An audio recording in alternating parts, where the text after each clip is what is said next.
We are back with the college football recap. This is going to be a recap of week 4. We didn't get one last week, but we're back with one this week. So we're going to start out with the 3 big games, the 3 big ranked versus ranked matchups. First, we have number 6 Tennessee traveling to Norman, Oklahoma to take on the Sooners. Tennessee wins this one 25-15, but that was a blowout 10-point win. Tennessee was in complete control of this game from the start. Entering the fourth quarter, Tennessee was up 22-3, and then Oklahoma ended up scoring 2 touchdowns in the fourth quarter to make the score respectable. But again, Tennessee was in complete control of this game from start to finish. They were super conservative in the second half, running the football a lot. Otherwise, I think Tennessee could have ended up putting up more points on the board if they wanted to. Obviously, one of the big headlines in this game was that Jackson Arnold, Oklahoma quarterback, got benched in favor of Michael Hawkins, who is the backup quarterback. He came in, definitely played better than Arnold. Arnold was struggling with turnovers, but don't get it twisted. I saw a lot of people, Oklahoma fans, saying like if Hawkins had played the whole game, it would have been close. They could have won this game.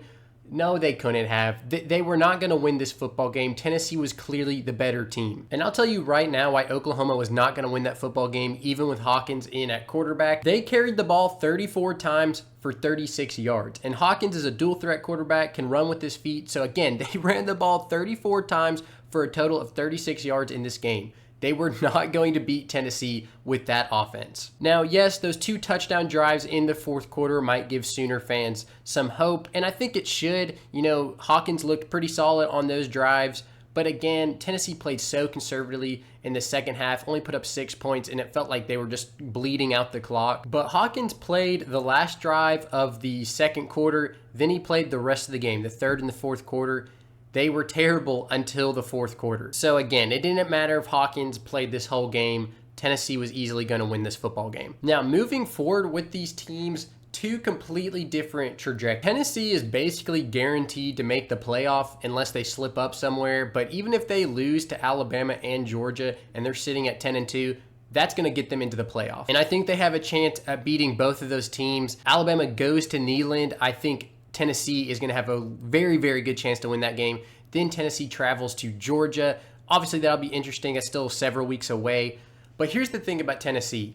Heupel is known for his offense. Their offense is very good. It's very balanced. People like to think they just throw the ball, that they're super explosive. But honestly, they are very, very ground and pound. They run the ball a lot with Dylan Sampson. Nico can run the ball as well. And then he hits you over the top, dink and dunk. You know, he's just very consistent. The offense is very methodical. Like I said, just very balanced. It's a good offense. But people don't realize they're insanely good on defense as well. On the year, they gave up 3 points first game, 10 points to NC State, shut out Kent State, and then gave up 15 points to Oklahoma.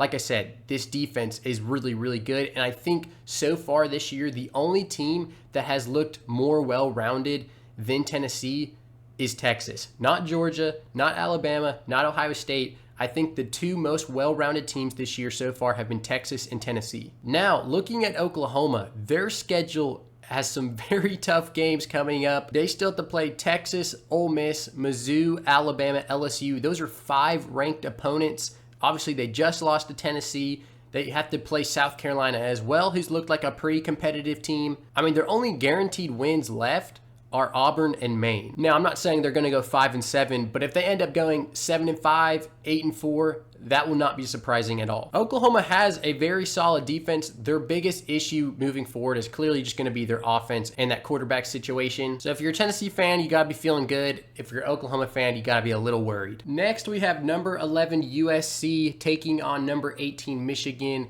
at Michigan. And man, was I not expecting this outcome. Michigan wins this one 27-24, and I fully expected USC to go in there and win by at least 2 scores. If you've watched any of these recaps before, you know I'm really high on USC this year. They finally have a defense, and for once they lost because they couldn't put up enough points. Only 24 points. Michigan only threw the ball 12 times. Alex Orji was 7 of 12 for 32 yards. No picks, no touchdowns. Michigan ran the ball 46 times for 290 yards, 3 touchdowns. They averaged 6.3 yards per carry. I mean, that was the story right there. USC got bullied at the line of scrimmage, in the trenches, and that was on offense and defense. The reason they only put up 24 points on offense is because Miller Moss was constantly under pressure. He dropped back 51 times, and I think like 24 of those times I saw he was under pressure. And then, like I said, defensively, Michigan had 6.3 yards per carry, so USC just could not stop the run. And you knew it was coming too. They weren't throwing the football. So you might look at that score and say, man, if USC was last year's team, they would have beat this year's Michigan team. And maybe, because you're right, they would have put up more points. But I think Michigan would have probably put up like 50 on that USC team. So this USC defense is immensely improved, but it's still not quite there. And like I said, mainly because of that D line in the trenches. They were getting bullied by Michigan on offense and defense. And so honestly, that's kind of a matchup problem. I think this USC team has still a much higher ceiling than Michigan. I think Michigan is not going to consistently be able to do that to every single team they play. Michigan's not going to be able to win, the Big Ten only throwing the ball for 20, 30 yards. They're going to have to throw the football to beat some other teams. USC was just not matched up well against this Michigan offensive line and defensive line. So like I said, I think this USC team has still a really high ceiling. They got a couple other tough games, Penn State, Notre Dame being the two big ones, but they have to play Nebraska. They have to go at Washington. So before I was fully expecting USC to get into the playoff, I still think that is a very real possibility. However, this loss definitely hurts them a good bit because they can probably only afford one more loss here on out, because 9-3 with this schedule is not going to get it done. 10-2 though, they probably get in. Now, Michigan on the other hand, this is such a big win to kind of salvage this season, because I was a little worried for Michigan and still am moving forward. I think they lose to Oregon. I think they lose to Ohio State. At Washington's going to be tough. They go to Illinois, who's now ranked number 19. I think they at least have 2 more losses, 3, maybe 4, just depending how they match up with these teams. Because like I said, they're going to have to throw the football to beat a few of these teams. But it went from, I think Michigan will go 7-5 to now I think they'll go like 8-4 at worst. Probably like 9-3. But massive win for Sharon Moore. That's going to help with recruiting. That's going to help ease the fan base. Because like I said, it was not looking good after that Texas game. Arkansas State, they only beat by 10. So picking up a win against a number 11 USC team is massive. Next, we have number 12 Utah going to number 14 Oklahoma State. And this was an absolute defensive battle. Utah comes out on top 22-19. And I fully expected this to be close, but I thought Oklahoma State was going to come out with the win because Utah didn't have Cam Rising as he is injured, and it's at Oklahoma State. I thought that would give the Cowboys the edge, and I was wrong. Utah turned the ball over 3 times. Oklahoma State had chances, but they also had 2 turnovers, and they couldn't get really anything going offensively. Isaac Wilson played just good enough in Cam Rising's absence. 17 of 29, 207 yards, 1 touchdown, and then those 2 interceptions. But Micah Bernard absolutely went off this game. 25 carries, 182 yards for the Utes. But again, it was the defense that got it done for Utah. Oklahoma State had to throw the ball a lot because they were playing from behind. Alan Bowman was actually benched in this game, and Garrett Rangel came in for him, but he was not any better. He went 3 for 11 for 31 yards. So Alan Bowman actually ended up finishing the game. And then he played pretty well in that fourth quarter. The last, I think, 8 or 9 minutes he was in the game. But he started out terrible. I think like 8 of 22, 2 picks, and that's why he got benched in the first place. And like I said, they were having to throw the ball a lot, 44 times, because they were playing from behind. Ollie Gordon only got 11 carries for 42 yards. Dude, the Utes in their Big 12 opener, just defensive battle dominates Oklahoma State in Stillwater. And Kyle Whittingham just consistently gets it done at Utah, man. He is so severely underrated, and that's crazy because so many people talk about him. Like people say he's underrated, and you'd think if so many people are recognizing he's underrated, he wouldn't be underrated anymore. But just year after year, this dude gets it done with Utah, and he just doesn't get as much recognition as he deserves. I mean, one of the best coaches in college football. Utah is definitely my favorite to win the Big 12. I mean, again, this was a game that if they lose without Cam Rising, that sets Oklahoma State up really well. But without Cam Rising, you go to Oklahoma State and get that win. That is massive. Alan Bowman, I think they already said, is the starting quarterback moving forward still for Oklahoma State because Rangel, like I said, didn't look that good. Looking at the rest of Utah's schedule, they only have 2 currently ranked opponents, BYU, who's number 22, and Iowa State, who's number 18. Both of those are home games. At UCF might be a little tricky. I mean, looking at this schedule, you really only have a few tough games. I would say BYU, Iowa State, UCF. I think the other ones are easy wins. And I mean, there's a good chance this Utah team goes undefeated, especially if they get Cam Rising back, which it sounds like they will. So this is definitely my Big 12 pick. They're going to be a top 4 team in the playoff, obviously, if they do win the Big 12. Looking at Oklahoma State, this was one they definitely needed to help their playoff chances. Now, there's a good chance they play this team again in the Big 12 championship, and maybe they'll get revenge. Next game, they play at number 23, Kansas State, who just got killed by BYU. That'll be interesting. Then they play West Virginia. Then they play at BYU. Those next 3 kind of determine the season because after that, it'll get a little easier for them. But the next 3 at K-State, West Virginia, at BYU, that's going to make or break their season. If they can win all of those, you know, they're setting up really good to get a rematch with Utah in the Big 12 championship. If they lose one of those, then you probably need a little bit of help. So other teams losing, if you lose 2 of those, you're obviously just completely out of the picture altogether. The Big 12 is really not looking that impressive this year. So I think in this conference, you can only afford 2 losses at the max, and you probably still need to win the Big 12 at that point. If you go 10-2 and then lose the Big 12, or you just don't get to the championship and you go 10-2, I don't think you're going to be in that playoff. I think there's a very good chance you see that rematch in the Big 12 championship, but they got to be careful of BYU because they're looking pretty good. Let's go back to Friday night. Number 24 Illinois going to number 22 Nebraska, and I thought Nebraska was finally back, dude. And not back like a national championship contender, but I thought they were going to make easy work of Illinois. Maybe I just underestimated Illinois. And I don't mean easy work like they're going to blow them out by like 40 points, but I thought it was going to be like, you know, a 35-14 game Nebraska, something like that, 35-21, something like that. And Illinois came out, looked pretty good, took a lead early. Nebraska ends up leading by halftime, and then they started trading some scores in the second half, and Nebraska missed a potential game-winning field goal at near the end of regulation. They missed a 39-yarder with about 3 minutes to go.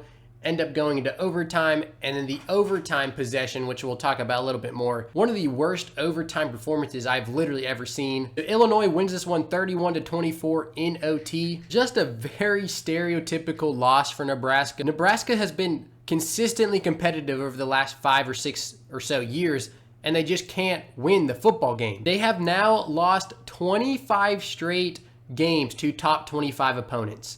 Let me say that again. They have lost 25 straight games to top 25 opponents. And this stat is coming from ESPN. Since 2018, they are 8-31 in one possession games. They just can't win the close games. And if they did, they would have made several bowl games the past few years. And right now they'd be sitting at 4-0 and ranked in the top 20. Now let's give Illinois some credit. Luke Altmaier, dude, absolute great game. 21 of 27, 215 yards. 4 touchdowns, 0 picks. They also ran for 166 yards, over 4 yards a carry. On the flip side for Nebraska, 33 carries for 48 yards. Illinois was way more productive on the ground than Nebraska. Raiola played pretty good, almost 300 yards, 3 touchdowns. He did throw a pick. The interception that Raiola threw is actually insane though, because look at this play right here. It looks like a touchdown, and then Cox just takes it away at the last second. So not a bad, I mean, great throw actually. Not really Raiola's fault there, just an insane defensive play. I think ESPN's recap on their website is pretty accurate. Basically, they said Illinois converted more in the red zone. They're actually 16 of 16 now on the year in the red zone, which is pretty crazy.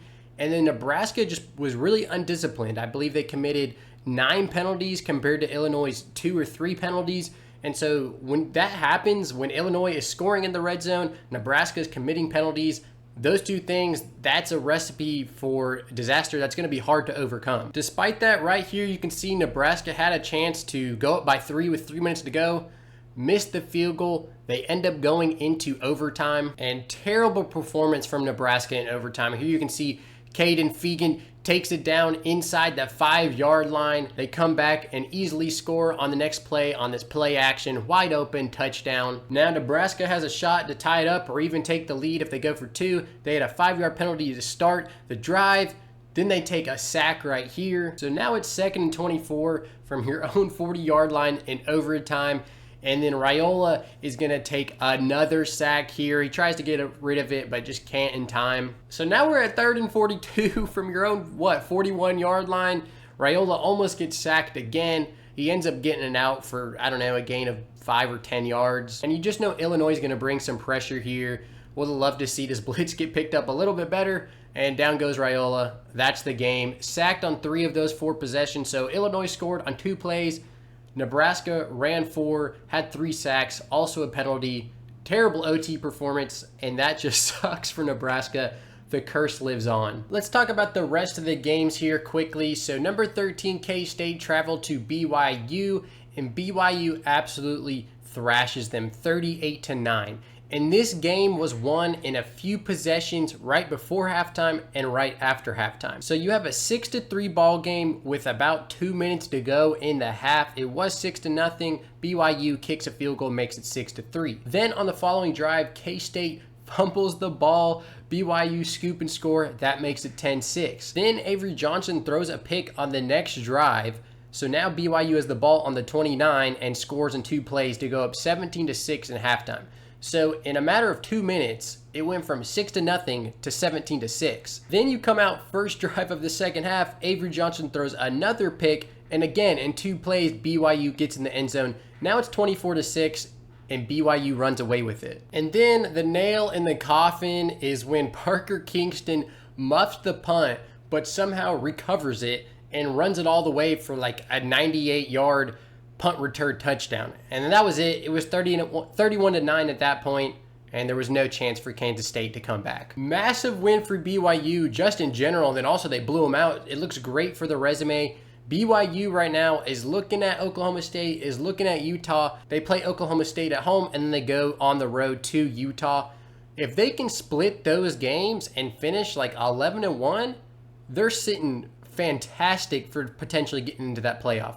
Imagine if BYU in their first Big 12 year goes to the Big 12 championship. Utah, I expected it. BYU, I was not expecting it. Now, obviously, still very early. Only 4-0. They got a lot of work to do, but they're sitting really pretty right now. Next game, Buffalo took down number 23, Northern Illinois on the road. Northern Illinois missed a field goal in overtime, and then Buffalo hit the game-winning walk-off field goal. I'll be honest, didn't watch this game, don't know exactly what went down. But let's be real, NIU shouldn't have been ranked after beating Notre Dame because Notre Dame shouldn't be ranked because Texas A&M shouldn't be ranked. For some reason, A&M is ranked, so Notre Dame beat them, which forces them to be ranked, which forces Northern Illinois to be ranked. I know NIU beat them at Notre Dame, but I think if they play again, Notre Dame probably ends up killing them. It was just one of those freak upsets, you know? A&M barely beat Bowling Green this past weekend and actually moved up in the polls. It makes no sense, dude. Notre Dame, in my book, is borderline top 25. A&M should not be top 25, and Northern Illinois isn't now after losing to Buffalo, but they shouldn't have been in the first place. Number 7, Mizzou survives a scare from Vandy at home. This one was another OT game. Missouri ended up winning 30-27. Vandy had a field goal in overtime to tie it up and absolutely shanked it. And missed field goals were kind of the theme of this game. Vandy was 2 for 4. Missouri was 3 for 6. If either one could have consistently hit their field goals, they probably would have won the game. Brady Cook was 23 of 37 for 226 yards, 2 tutties. Nate Noel went off, 24 carries, 199 yards, over 8 yards a carry. Luther Burden was the go-to receiver, 2 touchdowns for Mizzou. But Vandy, dude, is just a very competitive team this year. They are not bad at all. I wouldn't be surprised if they pulled off an upset here in the future. They beat Virginia Tech, but then they lost to Georgia State, which was a little weird, and then almost come back and beat Missouri. They have a bye week, and then they play Bama. Then they play at Kentucky, which I think they could very easily win that game. They play at Auburn, which I think they could very easily win that game. They also play South Carolina. I think that's a winnable game. And who knows, maybe they get one of these upsets. They play LSU, who's been a little shaky, especially defensively. So Vandy's going to end up with a terrible record as always. However, I think they're definitely a better team than normal. They are going to take some people down to the wire like they just did with Missouri. Mizzou's had a couple close games now, Boston College and Vandy. They play at A&M next, and then they have a stretch later in the year where they play Bama, Oklahoma, South Carolina. Overall, a very easy schedule, especially for the SEC. I don't think this team probably goes worse than 10-2 unless they slip up somewhere. This is definitely a potential playoff team just because this schedule is not that challenging. And Oklahoma doesn't look that good offensively. Right now I would definitely pick Mizzou to win that game, so who knows? They might go 11-1. Let's touch on a few more games here and then we'll wrap it up. Stanford goes to Syracuse and beats them 26-24. I was really high on Syracuse. I still am. Kyle McCord's a baller. He had 2 interceptions. The second one was really, really bad. Other than that, he played great. He kept them in that game. They are definitely going to upset some teams this year just because they have the capability of explosive plays, that deep ball. Kyle McCord can throw for 300 yards. And when you have an offense like that, you have the capability of beating anyone. The problem is when you don't have a run game and when your defense is sometimes inconsistent, and then you have bad turnovers, you can also lose to anyone. Like I said, big play capability, big upset capability, also bad play capability, and losing games you shouldn't lose. Great win for Stanford though. They are in need of life in that program. It's been dead for several years now, so great win here for Stanford. Wazoo beats San Jose State 54-52 in double OT. Insane game. Pac-12 After Dark lives on. I unfortunately barely watched any of this game, but it was an absolute shootout. Sounds like a crazy ending to the game. And don't look now, but Wazoo is sitting at 4-0, and I think they have a point to make that they were left out of some of these other conference conversations, and now they're stuck in the Pac-12. Hey, but they're sitting at 4-0. Who knows what happens if they keep winning? Might get into that playoff. And they have a massive, massive game against number 25 Boise State next week. You definitely got to tune into that. That would seriously help their playoff chances. Clemson beats NC State 59-35, and NC State had 21 points in the fourth. This game was not close at all. Clemson blew them out, and all of a sudden, Clemson's offense has a little bit of life, some big play capability there. After being dead since Trevor Lawrence left, there's finally some offensive life here. However, I think NC State is just not a good football team. They were severely overrated coming into this year. I thought they were going to be a solid ACC team, but that's not looking like the case. They cannot compete with some of these better programs. And then also they played App State this past week, and App State just got destroyed by South Alabama. So I think these 2 games that Clemson just played is a little misleading. I think the offense is going to take a step back again once they start playing some better competition.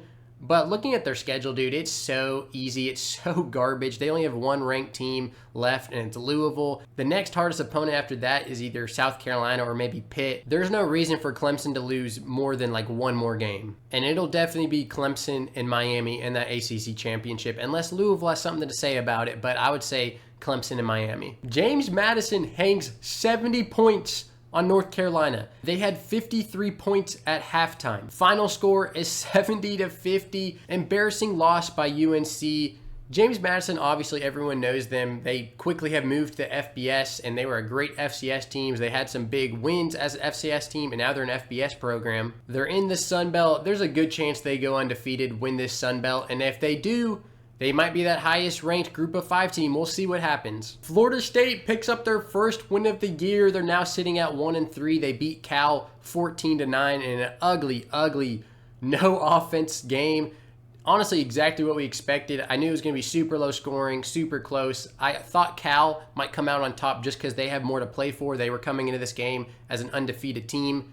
But FSU finally picks up their first win, sitting at 1-3 now. We were just talking about Louisville. They pick up a massive win against Georgia Tech, 31-19. I thought Georgia Tech was going to have a great shot at winning this game, and they did. It was a close game, competitive game, but Louisville comes out on top. Like I said, the only team that I think can threaten Miami or Clemson, and really not Miami. I think Miami is clearly that best team in the ACC, and the next would be Clemson. The only team that can threaten Clemson, I think, in the ACC is Louisville. West Virginia picks up a very much needed win against Kansas to move to 2-2 and 1-0 in the conference.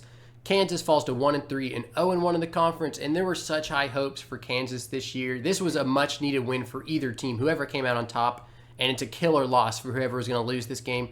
So massive blow to Kansas. A lot of people thought they had a shot at winning the Big 12, and now they're sitting at 1-3, 0-1 in the conference. Tulane picks up a huge win against Louisiana on the road, 41-33. Tulane moves to 2-2, but their two losses are against K-State and Oklahoma, so not bad losses at all. If they win out, finish 10-2, win their conference, then they do have a shot at that playoff. But they really did need one of those K-State or Oklahoma wins. That would have been massive for their resume. We'll see what happens with them. Arkansas goes to Jordan-Hare and beats Auburn 24-14. The storyline here is that Auburn has no quarterback. Their offense sucks. Peyton Thorne is not playing well. Hank Brown played even worse, 3 picks. They had a total of 5 turnovers, and things are just not looking good right now for Auburn.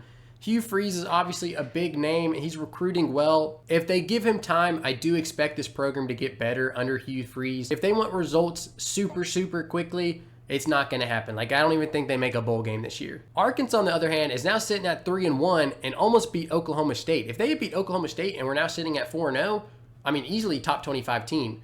They have some big games coming up. Texas A&M, Tennessee, LSU. They also have Ole Miss, Texas, Missouri. Brutal schedule. I think if they can get to that 6th win mark, that would be massive. If they could get 3 more wins, get to a bowl game, that would be huge. Rutgers goes to Virginia Tech, beats them 26-23. Virginia Tech had a late 4th quarter push to try to win this game. Wasn't enough. Huge win for Rutgers, who's now 3-0. Virginia Tech was another team that was expected to make some noise in the ACC, and they are now 2-2. Just have not looked that great. And last but not least, Texas Tech beats Arizona State. 2 teams that have started out the season pretty well. Arizona State sitting at 3-1 after the loss. Texas Tech's 3-1 after the loss, now 1-0 in the conference. But these are 2 teams that have impressed me so far. Obviously, Arizona State's a new Big 12 team. We'll see how they finish. A lot of these new Big 12 teams have been pretty impressive. I'm surprised Arizona State started this well. UCF is 3-0. BYU's undefeated. So some of these new Big 12 teams making some noise. And that's going to do it for this recap. We got some big games coming up next weekend. Louisville, Notre Dame. I mentioned Wazoo, Boise State already. Illinois, Penn State will be interesting. But obviously the biggest one is going to be that Georgia-Bama game. Huge top 4 matchup. That one's going to be fun. Georgia traveling to Bryant-Denny Stadium. Now that Nick Saban is gone, what is going to happen? It'll be fun, and we should have a recap out next week after that.